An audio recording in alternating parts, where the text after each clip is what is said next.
Welcome to Innovation and Leadership. I'm Jess Larson. On this episode, we get to have Matt McCall, venture capitalist, philosopher, all sorts of great things. Matt, thanks for doing this. Great. Thanks for having me. Appreciate it.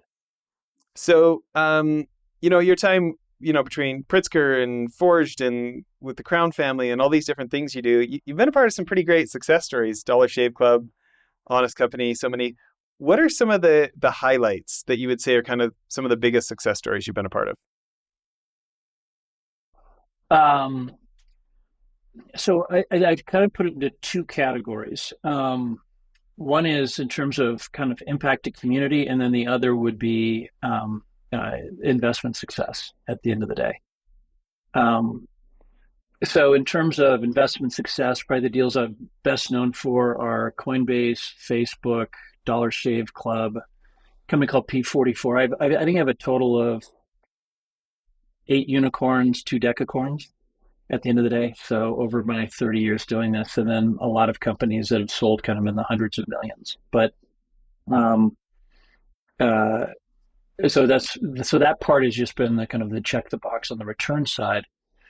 What I realized, and it's probably one of my proudest achievements, was about 10 years ago. I said, hey, I think I need to change how I approach venture. I had we can talk a little bit later, but I had a Jerry Maguire moment. And I thought, what if I pivoted my focus in venture from kind of finding, hunting, closing deals, having good exits, et cetera, so very quantitatively focused, to actually becoming a protector or safe harbor for these entrepreneurs who were doing incredibly heroic things out there at the end of the day.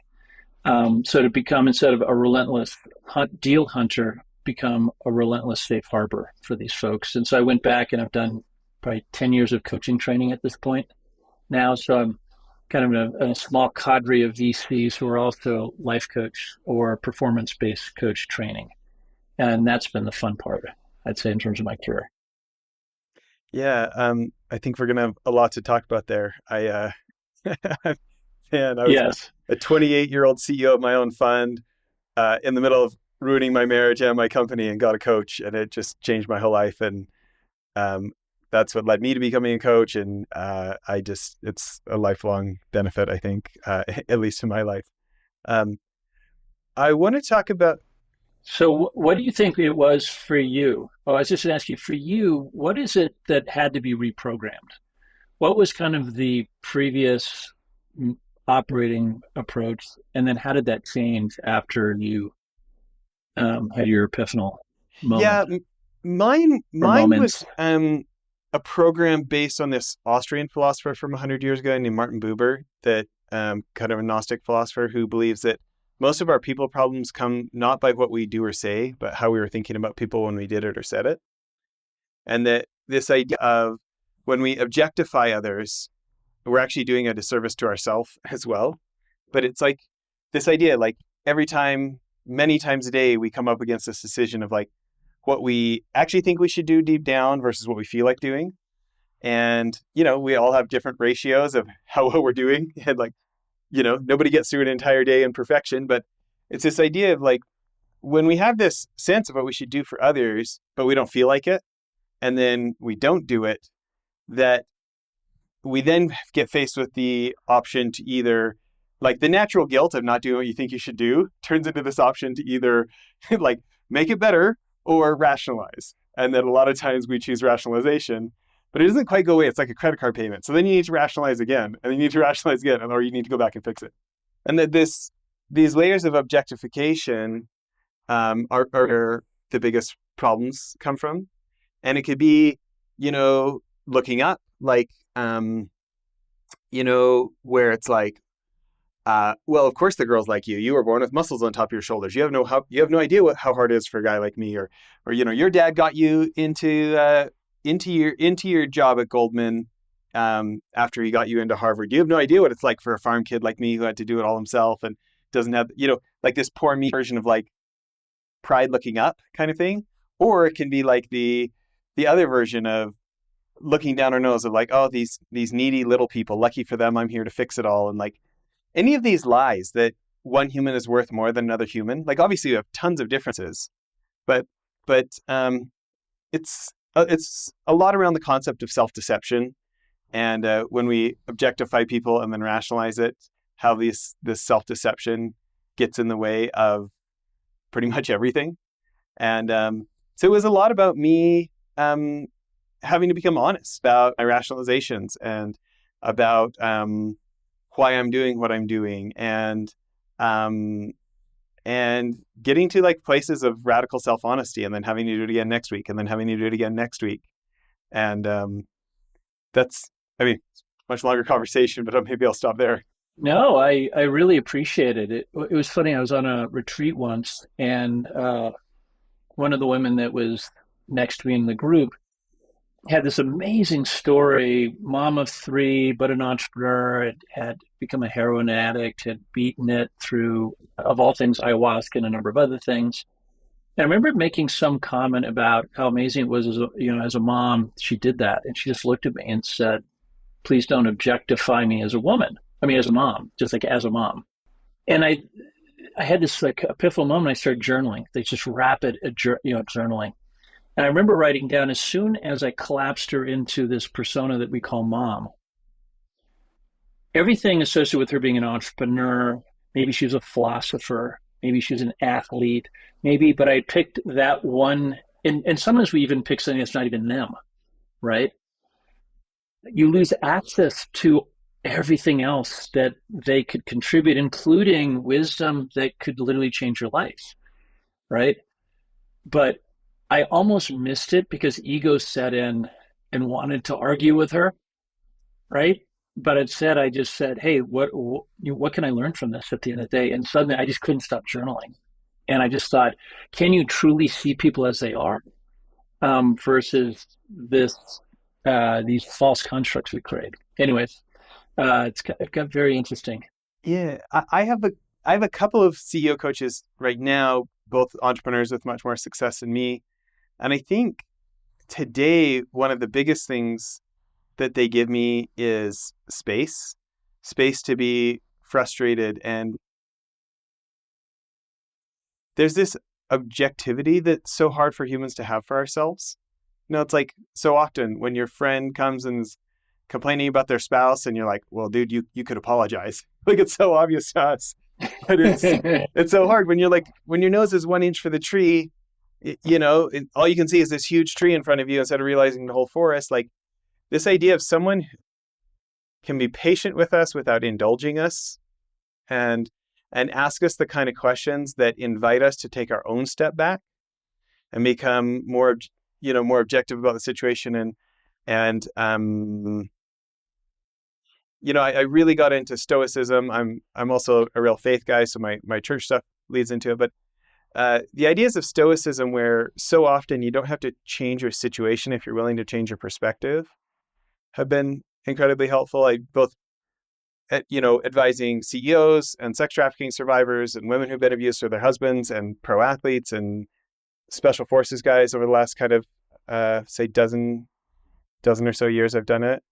I don't actually do it for money anymore. I closed down the practice, but I end up doing it all the time anyways, but I need it. I need it just as bad for myself as, instead of going around in circles of monkey mind from, like I need a safe harbor. But this is at the end of the day, I think this spot on, right? I do the same thing on the coaching side. Every the checks I write, I give them a free coaching contract. And so I've trained under, like you have, these amazing coaches. And I'm like, you get a kind of a light proxy version of them for free. But the reward is incredible because I don't know if you get this feeling, but I feel like this is an expression of my true self. And in being authentic about who I am and showing up in that way, there's this reward I get by sharing who I am, because then I feel seen and I feel heard, versus early on when it's all around achievement and protecting your image and are you enough, that phrase, I'm not enough, that kind of thing. You end up, it's exhausting. at the end of the day, absolutely exhausting, and you're not in flow state. And I think that when I think about when I coach my entrepreneurs, what I tell them is, um, as Jerry Colonna at Reboot always said, he says, there's this big issue. If I lose my fear, I lose my drive. And that is why we all hold on to that. And it goes back to the primal days, right? It actually goes to our childhood. If we're not winning, if we're not putting up the blue ribbons, then we're not enough, right? And just the act of doing makes us feel worthy. And the achieving for at least the 1 minute that we get the win.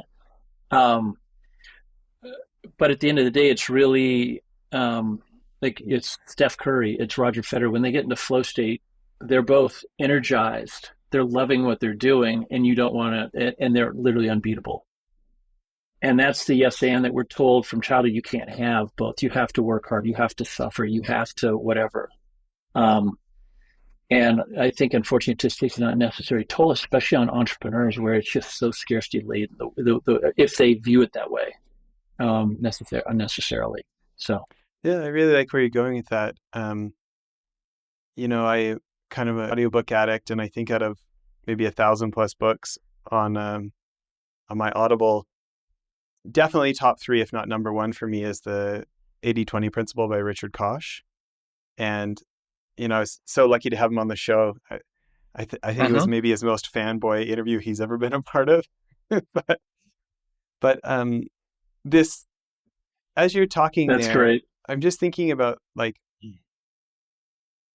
I had Pat Flynn on the show. He's, podcasters had like maybe 70 million downloads of his show. And he talked about a conversation he'd had with Tim Ferriss where he was really struggling and, like you said, doing the grind, right? And this conversation came to mind that he'd had with Tim Ferriss where Tim asked him, if this is easy, what would it look like? And it was just this huge unlock for him. He had been spending a ton of time trying to invent this podcasting course and writing it out and whatever. And then all of a sudden this conversation that he'd had with Tim Ferriss came to mind. He's like, oh, well, all I would do is actually just like teach. I would do the class without prepping for it and record everything and then have somebody transcribe that. And then we'd have it all written and all the stuff that's driving me nuts. That's what it looked like if it was easy. So that's what he did. And, I think that, that little course has made him like $1.5 million so far just from that. And it's this idea. I actually wrote a LinkedIn article this week about, it was from a Naval Ravikant quote. But it's just this idea of like, we've been sold this story over and over that it's all hard work. And it's actually really annoying to me when people say, how did you accomplish this? And they say hard work. And I'm like, that's such an incomplete answer.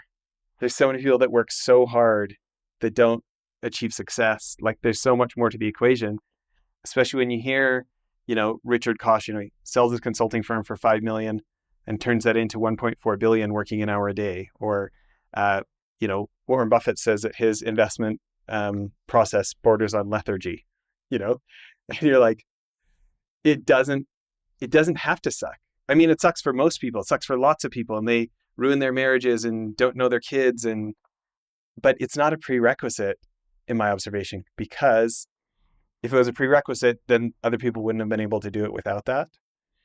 And so I love what you're saying about the flow state, of this idea of like, what's like this very small hinge for me that we can swing this whole door on? Like Richard Koch talks about this idea of like, can you hyper focus on something that you enjoy and that's easy for you, that's hard for others, that's also highly valuable? And I don't mean that there isn't a place for hard work, but I don't know, that was coming to me when you were saying that. Feel free to take it in a different direction. No, I think that's spot on. The concepts that, what's interesting is one of the companies I seeded a long time ago is Heroic with Brian Johnson. I don't know if you've ever seen the Heroic app, but he's done summaries of 600 of the greatest books I've watched of all lots time, of them. and he's aggregated them into 101s, right? And he just has a gift, right? He has a flow state around this. And what I love about Brian is he's allowed me to have a survey of wisdom going back to Aristotle. And to your point, the wisdom has not changed in 2,000 years. it just gets resurfaced and moved a little bit to the right or left, and then we're not taught it at age 3. And at its gist is this kind of Aristotelian concept of the hedonic and the eudaimonic, right, approach to life. And the hedonic is, I'll be happy when. I'll be happy when I get on the varsity team, I get this GPA, I get into this college. I'll be happy when I get this job out of college, this business school. But the problem is it's an addiction system and it's based on dopamine. And it gets steeper and steeper and steeper. And why do people have these huge crashes in midlife? In fact, the Z's and millennials are having in quarter life is because it gets so steep, you miss a dopamine hit and the whole system comes crashing down. And while you're doing this, you're not happy in between the hits because you need your next hit.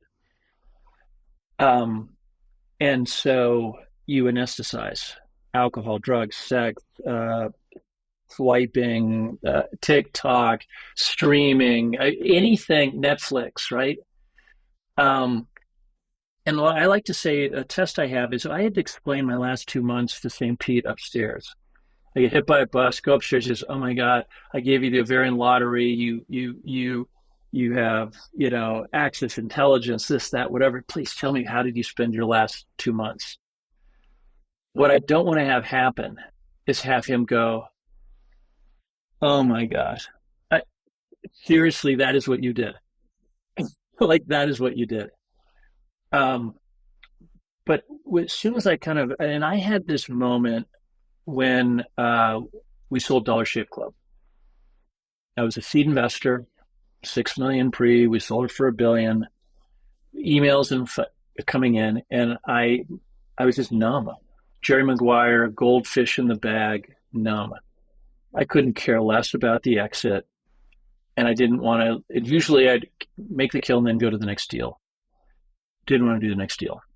I just didn't have it. Turns out my adrenals were burned out. Like, cortisol was flowing. And I'd sprinted the marathon. And eventually that catches up to you and the body keeps score. And my body said, "We're done. We are done with this." And I said, "Well, I can't not do venture, but I clearly have to do it differently." And as I started going deeper and deeper down this path, and I spent a lot of time talking to Brian, and my coach is a guy named Phil Stutz. I don't know if you saw the Jonah Hill documentary on Netflix. I know the name, but I don't know if you know just Phil from the trailers for the doc. Yeah, and he's kind of like he's kind of like the Hollywood whispers, like Shrinking on Apple TV's based on him, and because they're all his clients. And um, and I just, but what happened was, as I start talking to all my coaches and this, and then I start down this path, I'm like, there has to be a yes and in here. And so Ray Dalio talks about, if you have two opposing thoughts, hold them in place and don't let either of them move until the universe pulls them to plan C you didn't see. And now it's easy and you're able to do the podcast, right? Like the example you just said. But our limiting beliefs say we're going to create a false duality here between being open-hearted and authentic and connecting to entrepreneurs and being in service to the entrepreneur and being a fiduciary venture capitalist who drives top-tier returns. No, you're supposed to be an overlord. You're supposed to hunt for deals, get the deal, all of those things. And if you get to the touchy-feely side of things, you will die. Right. This, as a male, you have to take your armor down, and that those are signs of weaknesses. And what you begin to realize is actually this is where the superpowers are, around vulnerability, authenticity, connection, candor, taking responsibility.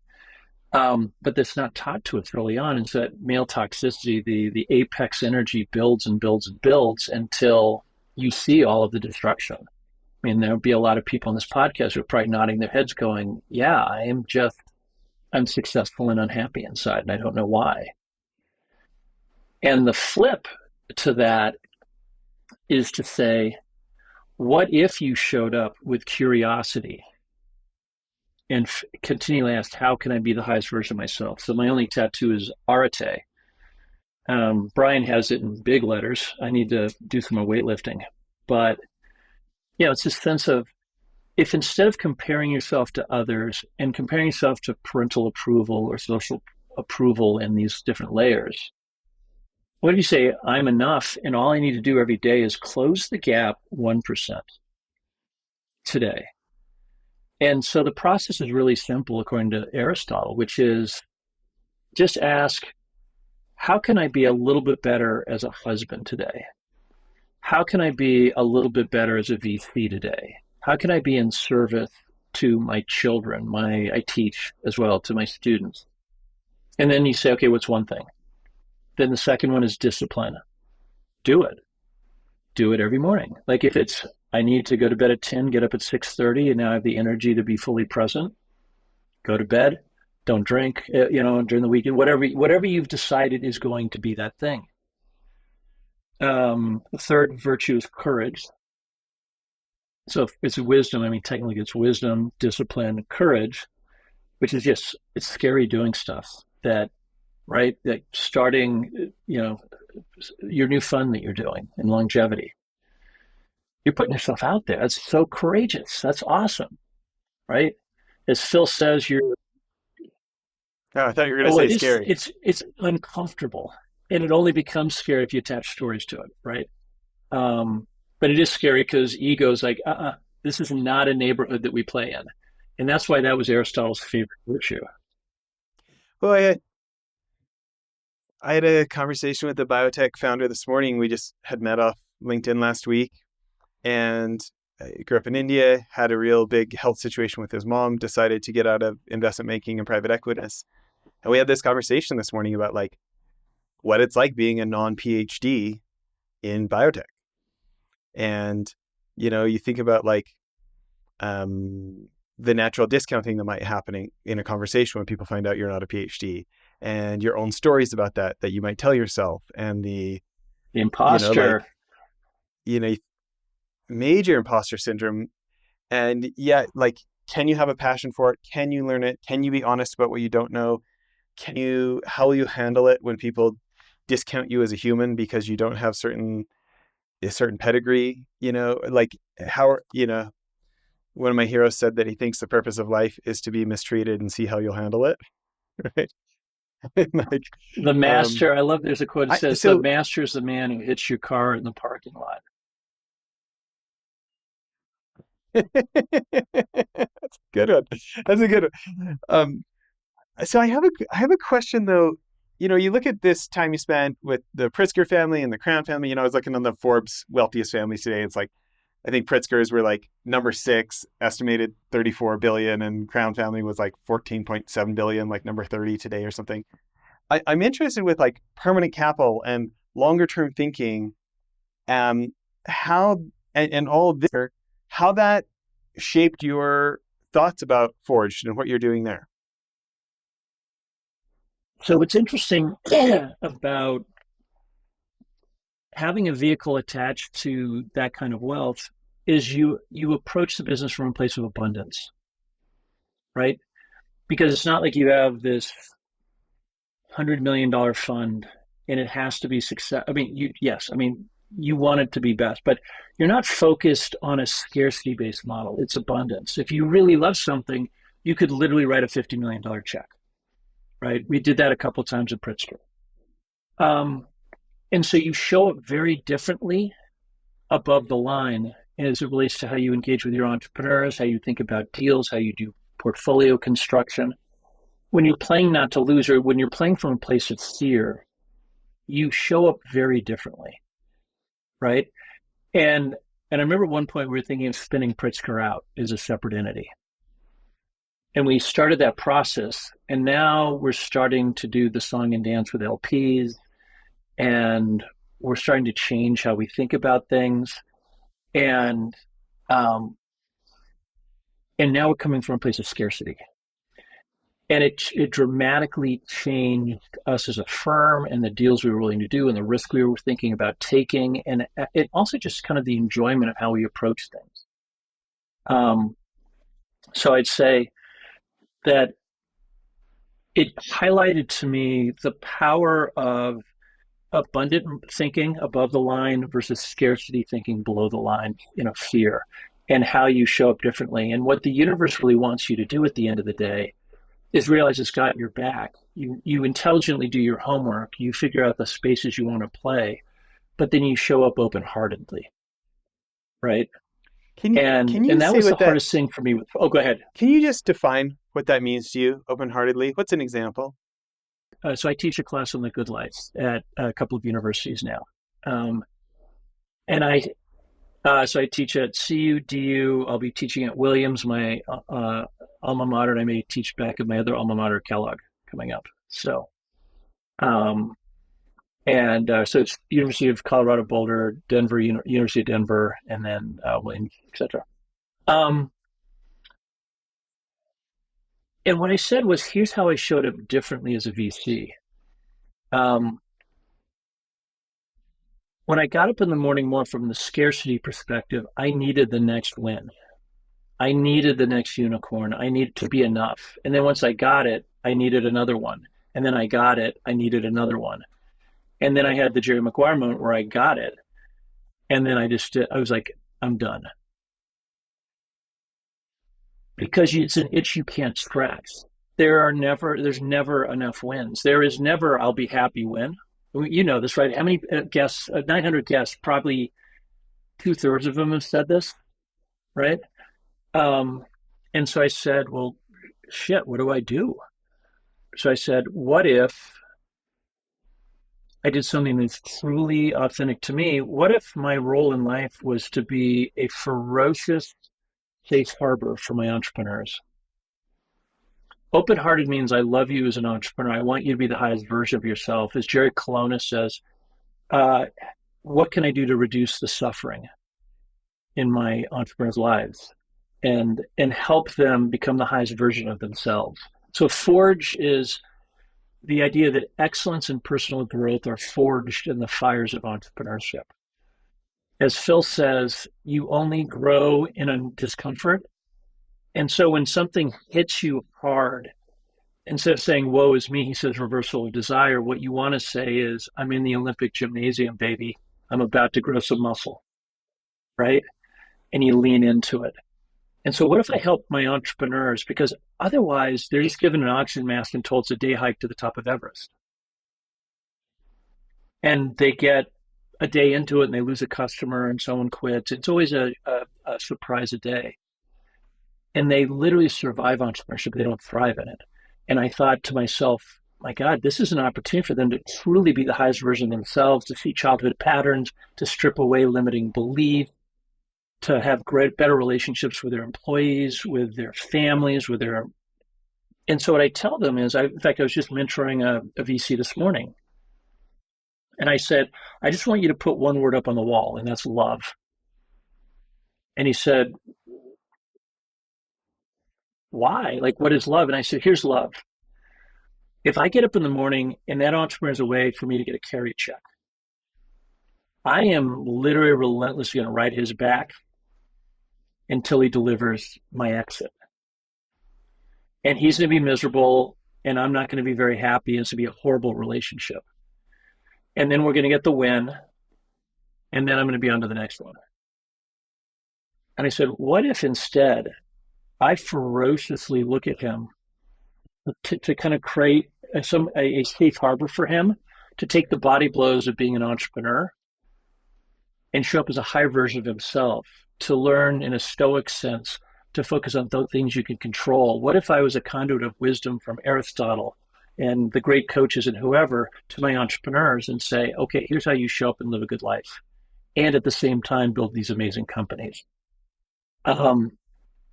And as soon as I decided I was going to do that, I didn't really have a choice because I was kind of burned out.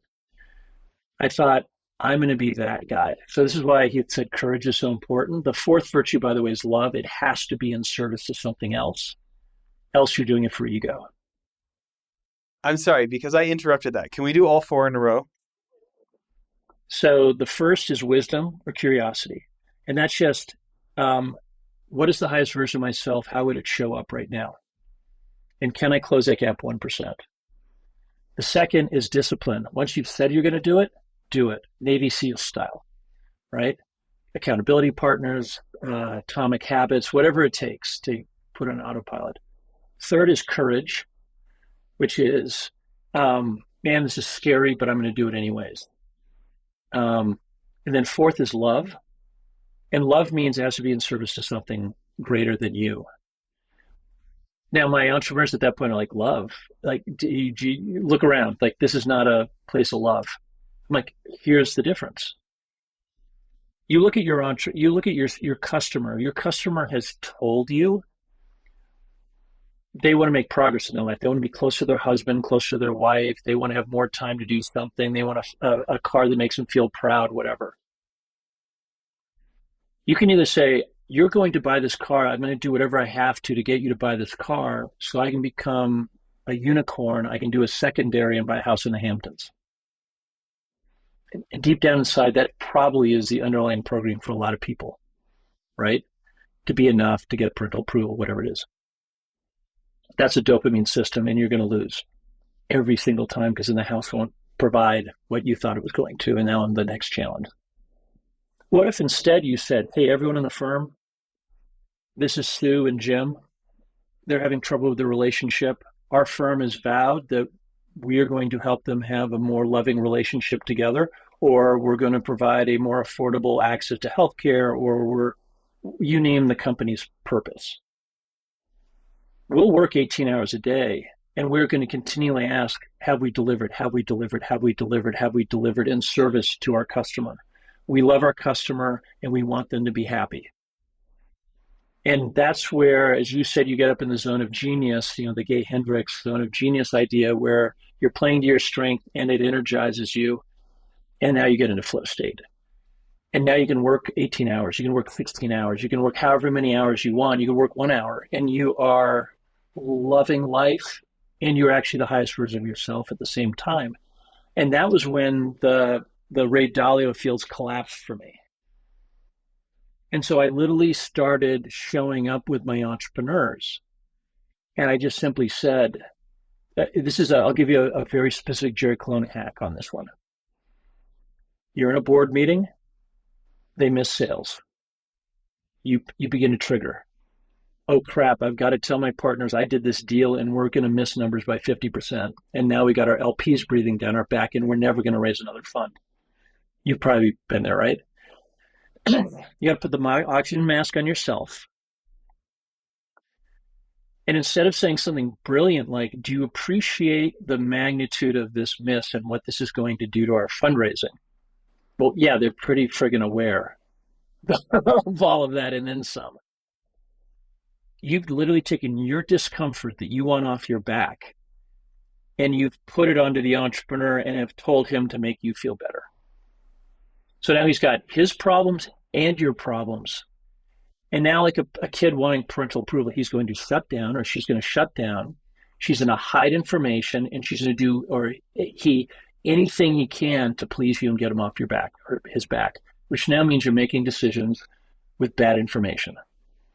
You have an entrepreneur that's not in the prefrontal cortex creatively thinking. They're in their amygdala, absolutely terrified, right? It is literally custom created to be a train wreck when all's said and done. Jared Colonna has asked 2 questions, or a statement and a question. Can I pause you? Who is that? Oh, sure. So Jared Colonna was Fred Wilson's partner back in the day. He had a dark night of the soul moment after 2000. He started training under Pima Chodron and Sharon Salzberg, and started coaching. And now he runs Reboot, which is a large entrepreneurial coaching platform based out of Boulder. But he's Forbes called him the famous coach that makes people cry, because he hears you so well and then asks that provocative question that it just all comes out. And he's coached a lot of the Valley's digerati. And his comment was, he said, just say, hey, wow, that sounds like you had a really brutal month. And then say, how are you doing? Like, I don't need you to please me. I don't need you to make me feel better. Like, how are you doing? And then hold space. And when they answer, then start to engage with them on a human level. Don't objectify them. See them as a human and have this connection with them. And eventually what begins to happen is they begin to realize that you're that safe harbor where they can be authentic with you. And now there's someone at the boardroom that has their back, um, which means now they're starting to think from their prefrontal cortex. Now they feel like they're not alone as much. And we interviewed 100 entrepreneurs, and the number one thing they wish they could have get from their VC was someone they could talk to on a Sunday night when the demons were running through their head. Number one. And they said, but I don't trust you assholes. That was an actual quote from a famous VC in the Valley, or entrepreneur in the Valley. He's like, I don't trust you assholes. You'd fire me by Wednesday. And I thought, what a horrible profession we're in if that's it's true for many. So that became my calling, which then was, okay, what if our job is to show up in service to the entrepreneur, to provide that, to help them reduce their suffering? So that was it. Can I ask about that? When you think about advising an entrepreneur where they are objectively more experienced than you, can you talk about what shape that takes when they're the technical expert and you're trying to you're trying to give them the room for them to find out what they really believe and think they should do, but you're also trying to give helpful guidance. The helpful guidance part when objectively they've got better technical knowledge than you on it? Yeah, there's a great framework that Conscious Leadership Group uses, Diana Chapman and Jim Detmer. Um, they say we focus on context, not content. You're the domain expert. You be the domain expert. If I happen to know how to do a go-to-market strategy, then we'll have a dialogue. But let's be honest, you're the entrepreneur. I'm the VC. But I can ask a simple question. And it's, by the way, it's just Socratic questioning is what it really is. And then there are a whole bunch of shift techniques. And at the end of the day, it's, are you above the line or are you below the line?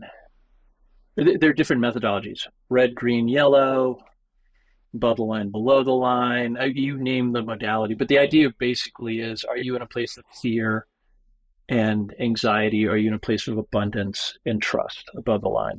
And if you're up here, you are on the offensive. You are thinking about amazing, things. You're a very different human being than when you're below the line and in your amygdala. And then once you begin to realize where they are, you begin to say, what are the limiting beliefs that are causing this? What's the stories you're telling yourself? How are you creating drama? What are the unsaids? Are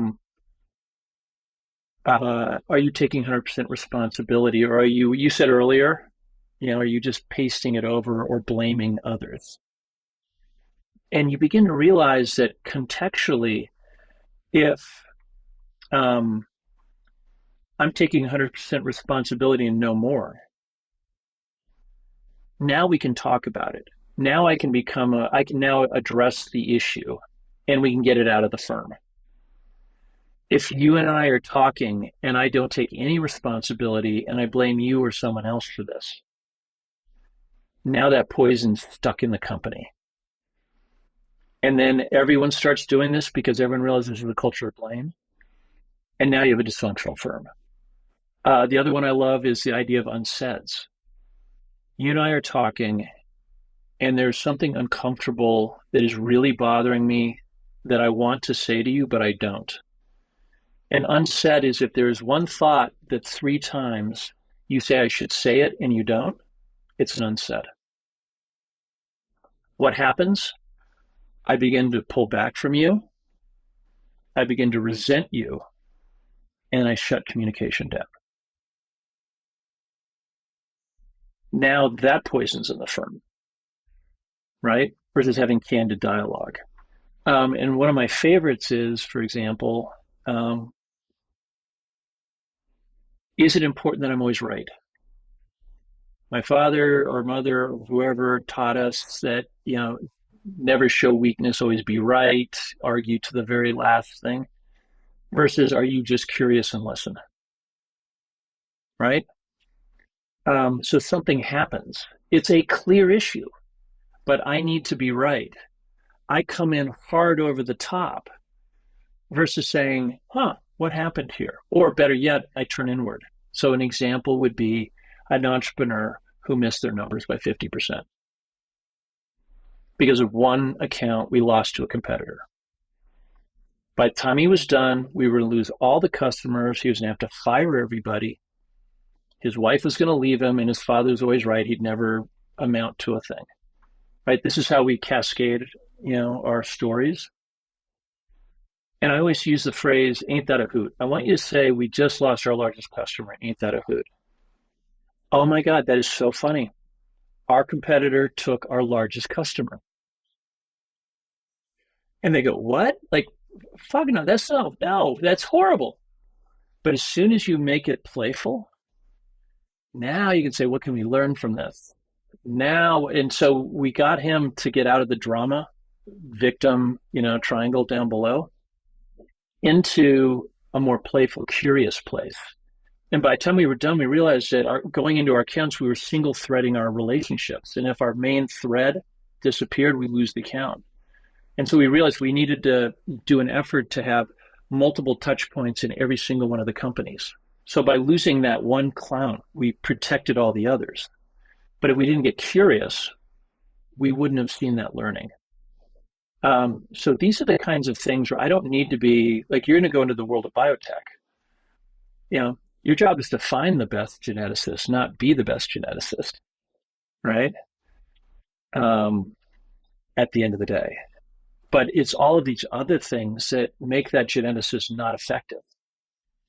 And that's where I view a true venture capitalist has a really key role to play. And especially if the other investors are going off the reservation and creating issues for that CEO, or there are issues amongst the management team, and I've seen 90 management teams. Here's some suggestions or thoughts, or I'm noticing you're going below the line here and making some really bad choices. Let's have a dialogue. What's going on with you here? So that's where I would kind of leave it. That's great. If people want to follow you online or read more of your writings, where are the best places? So I've got to start blogging more again, but I started blogging in '05, and it's somethingventured.com, as well as I've got LinkedIn and other things. But that's where a lot of my thoughts are. And then if you just Google Matt McCall Venture Capitalist, all the speeches, videos, whatever I've got will pop up as well. That's so great. This is my mission in life: is bringing wisdom to entrepreneurship. Well, this has been so great. Thank you for making the time. Thank you, Jess. Really appreciate the time as well. Thank you for having me on. You bet. Bye, everyone.